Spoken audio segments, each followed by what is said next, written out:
Hello, I'm Eunice Buffington, the family tree buff, genealogist, family historian, family reunion consultant, and generational trauma coach. I started my journey 12 years ago, searching for the enslaved parents of my great grandfather, Asbury Buffington. A DNA test uncovered a heritage and legacy so powerful that it illuminates the whole world and connects to over 1,000 DNA cousins. This began my passion for ancestry and genealogy and connecting the dots, one cousin at a time. Rising from a past that's rooted in pain, I'm mindful of the trauma in family trees. Turning passion into purpose, I developed a mindful method to guide groups and individuals in building a visual family diagram, a genogram of family relationships, medical conditions, and cause of death to identify generational patterns. I specialize in helping others discover family, uncover lineage, and recover from generational trauma. Like me, the family tree buff. Family, it's me, your cousin, Eunice, the family tree buff. I'm Eunice Buffington, the family tree buff.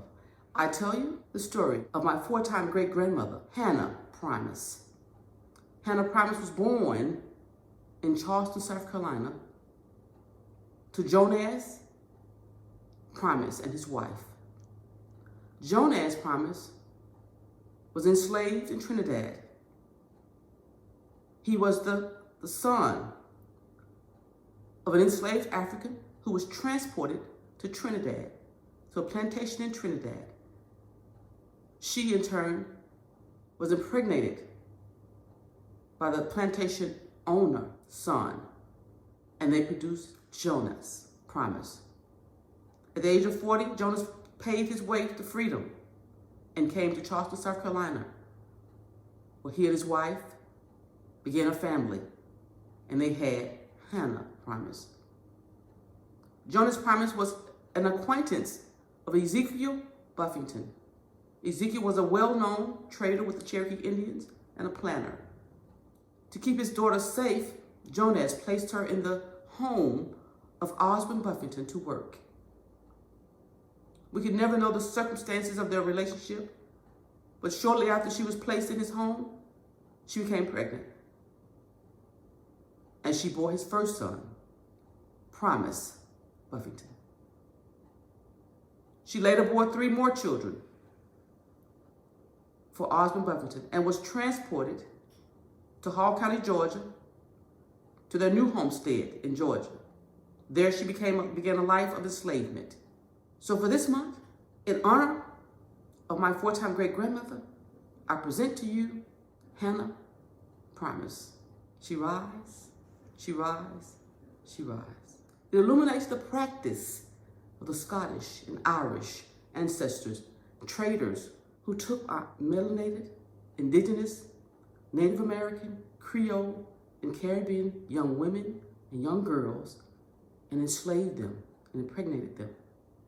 Santo Domingo and Saint Domingue, some enslaved, some not, and also got caught up in that. A lot of indigenous mixing amongst the Seminoles, the Seminoles in Florida, the Cherokees that were in the Carolinas area, and what have you. So I found that to be very interesting.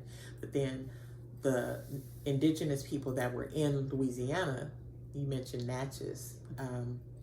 We had the Buffington tribes and some Choctaw and Natchez tribes. Okay. And they became a part of the Trail of Tears. So there lies some of the people who were both enslaved and indigenous people who got caught up in some of that too, went on with the Trail of Tears. Oh my goodness, I'm so glad you said that. That's the link right there. On the Native, on my Native American side, that they were part of the Trail of Tears.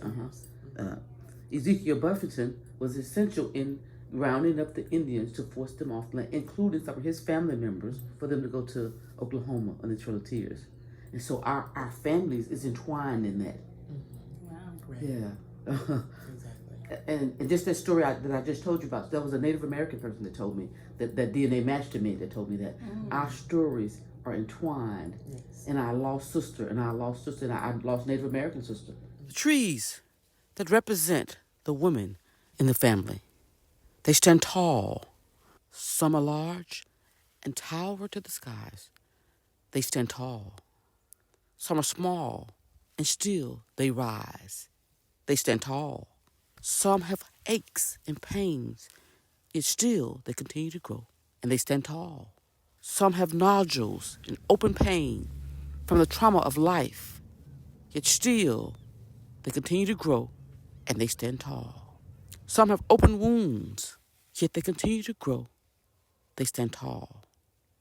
They have entwined roots, branches that go in different directions, yet connected at the root, beneath the surface, joined and connected via bloodline that has been carried, moved, relocated, distorted, isolated, separated, celebrated, that stand tall. We rise and we stand tall.